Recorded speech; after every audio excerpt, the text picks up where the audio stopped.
મનોદિવ્યાંગ બાળકો માટે સતત કાર્યરત સ્મિથ ચાઇલ્ડ એજ્યુકેશન ટ્રસ્ટ દ્વારા સાત સકાર ફાઉન્ડેશનના સહયોગથી મનોદિવ્યાંગ બાળકોને ફિરકી પતંગ, ચશ્મા મિક્સ ચીકી અને મમરાના લાડુની કીટ આપવામાં આવી હતી, જેથી બાળકોએ ગીત સંગીત સાથે પતંગ ઉત્સવ મનાવ્યો હતો. ત્યારબાદ સરસ મજાનું ઊંધિયું, પૂરી, જલેબી, પાપડ અને મિક્સ ભજીયાનું ભોજન પીરસવામાં આવ્યું હતું. આ બાળકોના ચહેરા પરનું સ્મિત અને આનંદ જોઈને સાત સકાર ફાઉન્ડેશનના તમામ સભ્યોને ખૂબ જ આનંદ થયો હતો.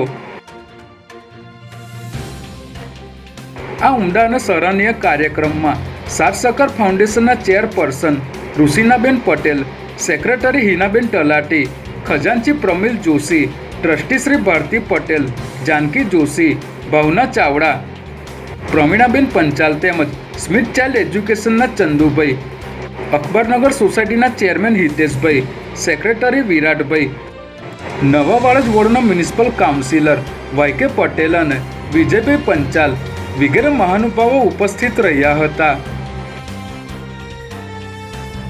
આજે પૌષ પૂર્ણિમાના રોજ મહાકુંભનો પ્રારંભ થઈ ગયો છે, ત્યારે આજના પહેલા સ્નાનમાં લાખો શ્રદ્ધાળુઓએ ગંગા નદીમાં ડૂબકી લગાવી હતી. દર કલાકે 2 લાખ લોકો સંગમ ઘાટ ખાતે સ્નાન કરી રહ્યા છે અને અહીં સંગમ ઘાટ સહિત લગભગ 12 કિલોમીટરના વિસ્તારમાં સ્નાનઘાટ બનાવવામાં આવ્યા છે. ઉત્તર પ્રદેશ સરકારને આશા છે કે 26મી ફેબ્રુઆરી સુધી ચાલનારા આ મહાકુંભમાં 35 કરોડ શ્રદ્ધાળુઓ ભાગ લઈ શકે છે, જેથી શ્રદ્ધાળુઓની સુવિધા માટે મહાકુંભ સ્પેશિયલ 7,000 બસો ચલાવવાનું આયોજન ઉત્તર પ્રદેશ રોડવેઝ દ્વારા કરવામાં આવ્યું છે. સાથે જ 550 જેટલી શટલ બસો પણ ચલાવવામાં આવશે.